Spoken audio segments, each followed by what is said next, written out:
வணக்கம் நண்பர்களே, book idea சேனலுக்கு உங்களை வரவேற்பது ரொம்ப மகிழ்ச்சி. நான் பார்த்தீங்கன்னா சித்தர்களுக்கு அழிவில்லை அப்படிங்கிற பகுதியில் பேசியிருக்கேன். இதுக்கு முன்னாடி சித்தர்கள் அதிகமாக கோவப்பட மாட்டாங்க, அதிகமாக பேச மாட்டாங்க, அந்த மாதிரிலாம் பேசியிருந்தோம். எங்களுடைய சேனல் பார்த்தீங்க அப்படின்னா புக் ஐடியா, புக்கு சம்மந்தமான விஷயங்களை நாங்கள் போட்டுக்கிருக்கோம். என்னோட இதில் சித்தர்களை பற்றின கண்டினியூஷனாக போட்டுக்கிட்டு நீங்கள் சப்ஸ்கிரைப் பண்ணிக்கோங்க. அப்போ தான் உங்களுக்கு இந்த கண்டினியூஷன்ஸ் கிடைக்கும். இன்றைக்கி நம்ம பார்க்க போகிறது என்ன அப்படின்னு கேட்டிங்கன்னா, சித்தர்கள் கூறும் வாழ்வியல் ரகசியம். வாழ்வியல் ரகசியம் பற்றி சித்தர்கள் என்ன கூறியிருக்காங்க அப்படின்னு தான் நம்ம இன்றைக்கி பார்க்க போகிறோம். அதுக்கு முன்னாடி பார்த்திங்கன்னா, இன்றைக்கி இருக்க இளைஞர்கள் மதுங்கிற ஒரு விஷயத்துக்கு நம்ம அடிமையாகி நம்ம உடம்ப டோட்டலாகவே கெடுத்துக்கிட்டு இருக்கோம். அதிலேருந்து கண்டிப்பாக எல்லாருமே மாறி வரணும்.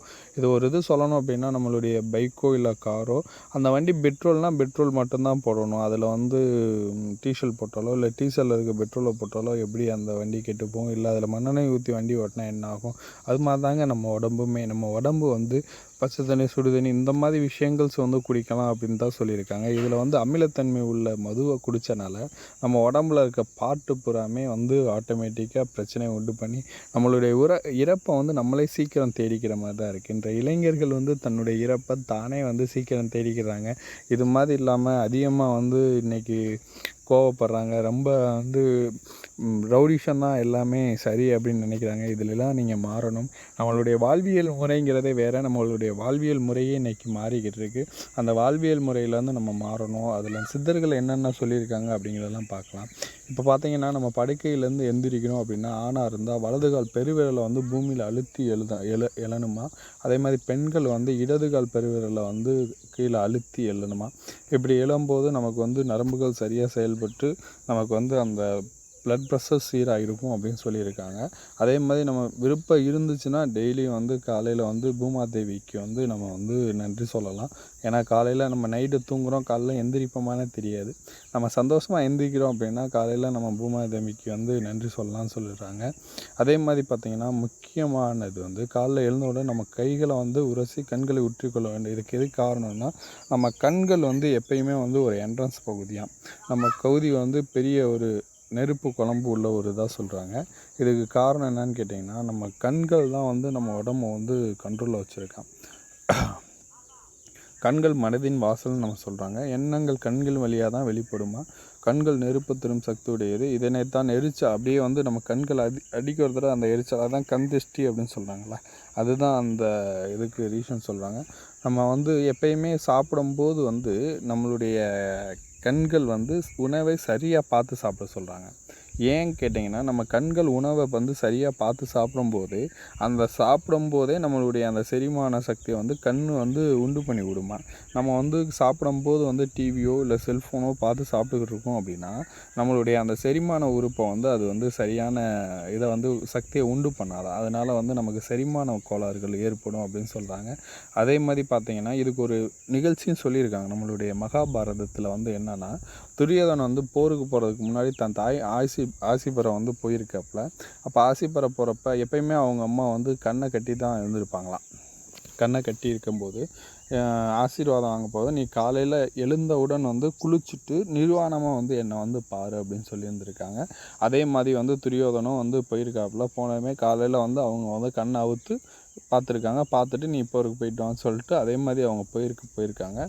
போருக்கு போகும்போது அந்த துரியோதன் மேலே பீமன்ஸ் ஒரு அடி, அவருடைய பீமனுடைய அடி துரியோதன் மேலே விழுந்திருக்கு.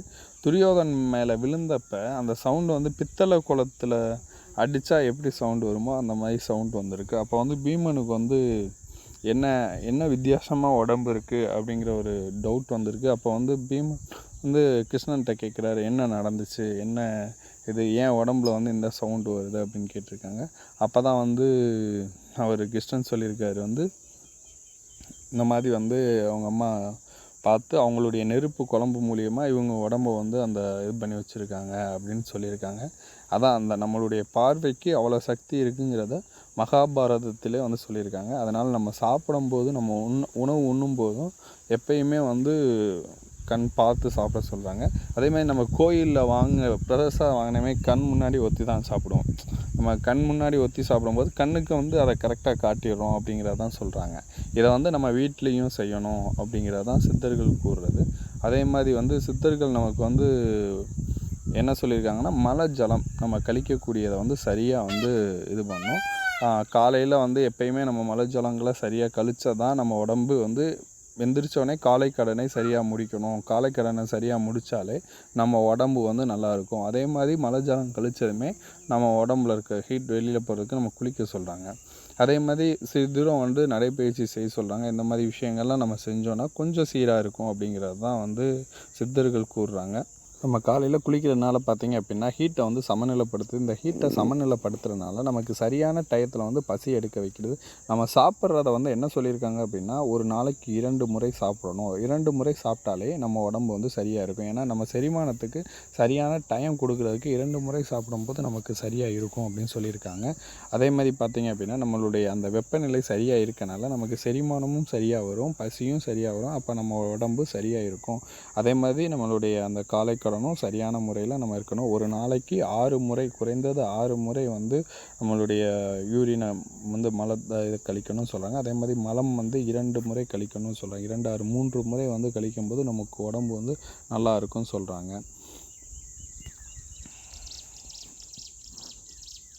பார்த்தீங்கன்னா சித்தர்கள் வந்து நம்ம உணவே மருந்து, மருந்தே உணவு அப்படின்னு சொல்லியிருக்காங்க. இது மாதிரி வந்து சித்தர்கள் வந்து நூல்களில், வைத்திய நூலில் வந்து நம்மளுடைய உணவு உண்ணும் முறையை வகுத்து கொடுத்து அந்த உணவு உண்ணும் முறைப்படியே வந்து நோய்களையும் மனத்தில் உள்ள எண்ண அலைகளையும் வந்து சரி செய்ய முடியும்னு சொல்லியிருக்காங்க. அதன்படி 4 வகையாக நமக்கு வந்து மனுஷன் எப்படி வந்து உணவை உண்ணுவாங்க அப்படிங்கிறத தெளிவாக பிரித்து சொல்லியிருக்காங்க. அதில் வந்து ஒன்று நக்கி சாப்பிடுவது, இன்னொன்று சப்பி சாப்பிடுவது, அடுத்து கடித்து சாப்பிடுவது, அடுத்து உறிஞ்சு சாப்பிடுவது. இந்த மாதிரி 4 வகையில் நம்ம உணவு உண்ண சொல்லியிருக்காங்க.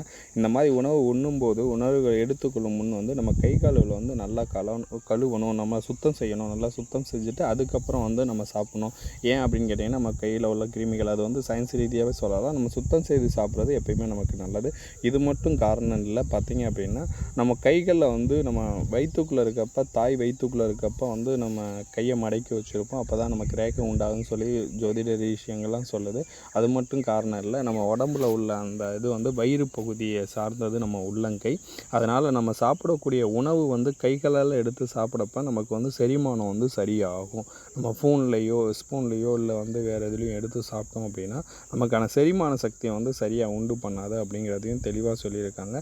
அதே மாதிரி நம்ம சாப்பிட்றதுக்கு முன்னாடி வந்து சம்மணம் போட்டு அமரணும்னு சொல்லியிருக்காங்க. அதுக்கு காரணம் என்ன அப்படின்னு கேட்டிங்கன்னா நம்மளுடைய காலை மடக்கி சாப்பிட்றோம்னா கல்லீரல் செரிமானம் வந்து சுரப்பிகள் வந்து சரியாக செயல்படுது. அந்த கல்லீரல் வந்து நமக்கு சம்மணம் போடுறப்ப மட்டும்தான் சரியாக செயல்படுது. அதனால் வந்து நமக்கு என்ன ஆகும்னா செரிமானம் சரியாகுமா, செரிமானம் சரியாகிறனால நமக்கு சர்க்கரை வியாதிகள் வந்து வராது அப்படின்னு சொல்லியிருக்காங்க.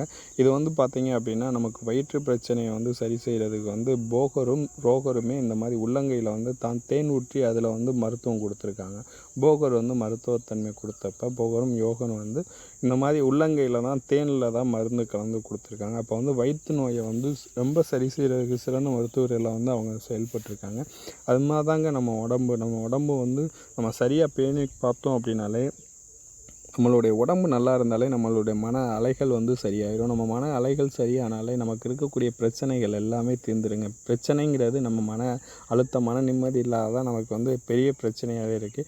இதை வந்து சரி செஞ்சோம் அப்படின்னாலே நம்ம வந்து ஆட்டோமேட்டிக்காக எல்லா பிரச்சனைக்கும் தீர்வு காணலாம். நம்ம தேவையில்லாமல் நம்ம உடம்புக்குள்ளே வந்து தேவையற்ற உணவுப் பொருட்களை வந்து நம்ம அதிகமாக சேர்த்துக்க வேணாம். துரித உணவுகளை அதிகமாக எடுத்துக்க வேணாம். அதே மாதிரி இளைஞர்கள் வந்து மதுவை வந்து நிறைய அருந்துறீங்க. அந்த மதுவை வந்து நீங்கள் அருந்துறதை குறைச்சிக்கோங்க. ஏன்னா அது வந்து தேவையில்லாத ஒரு அமிலத்தன்மை மூலியமாக நம்ம உடம்பு அரிக்கப்படுது. எப்படி வந்து நம்மளுடைய பைக்லேயோ இல்லை கார்லேயோ மாற்றி டீசலோ இல்லை பெட்ரோலோ இல்லை மண்ணெண்ணெயோ ஊற்றினோம் அப்படின்னா அந்த மிஷின்ஸ் எவ்வளோ சீக்கிரம் கெட்டு போகுமோ அதே மாதிரி தாங்க நம்ம உடம்பும் சீக்கிரம் கெட்டு போக வாய்ப்பு அதிகம் இருக்குது.